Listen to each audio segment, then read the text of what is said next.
When we observe young people, regardless of their faith or background, there is a distinct light in their faces. This isn't merely the vigor of youth, but also the purity that comes from having fewer sins and wrong actions. Children's faces, for instance, are captivating in their innocence. We're naturally drawn to their purity because their souls have yet to be tarnished by disobedience or malice. This light is a reflection of their fitrah, the innate disposition toward good that Allah has created in all of us. But as we grow older, our choices begin to shape us. When people indulge in malice, selfishness, and sins, they dissipate their inner energy. This inner corruption manifests outwardly, often by the age of 25 or 30, as a darkness that clouds the face. This isn't just metaphorical, it's a spiritual reality. Our faces mirror our hearts. Humans are naturally drawn to purity and goodness. Virtuous people radiate a light that attracts others, a light born of their sincerity and righteousness.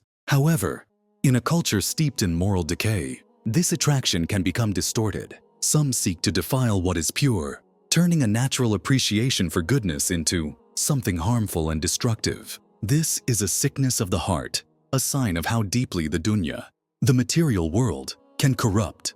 The Prophet Muhammad, peace and blessings be upon him, taught us that this world is a test. The defilement of purity, or kudurat in Arabic, is akin to stirring up the mud at the bottom of a clear pond. When left undisturbed, the water remains transparent, allowing us to see its depths. But once the mud is stirred, the clarity is lost. Similarly, when we allow sins to dominate our lives, we muddy the purity of our souls. As we age, our faces tell the story of our lives. The righteous elderly radiate a light that isn't rooted in youth, but in years of obedience to Allah.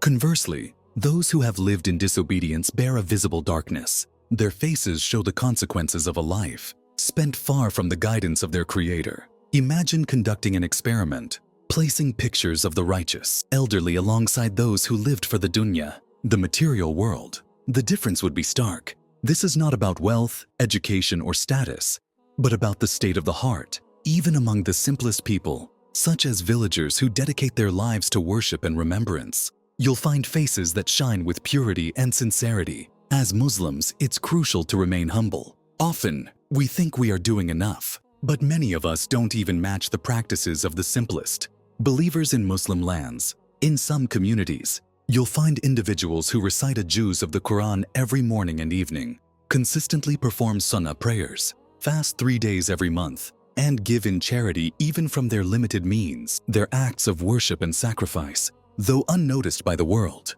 are deeply valued by Allah.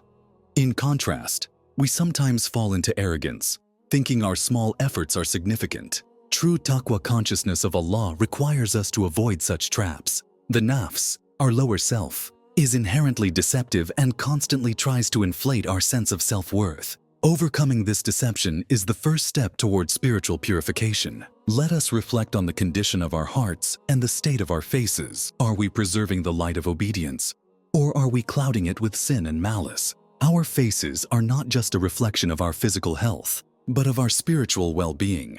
By striving for purity, humility, and consistent worship, we can ensure that our faces and hearts remain radiant with the light of faith. May Allah guide us to purify our souls, strengthen our actions, and grant us faces that reflect His light on the Day of Judgment.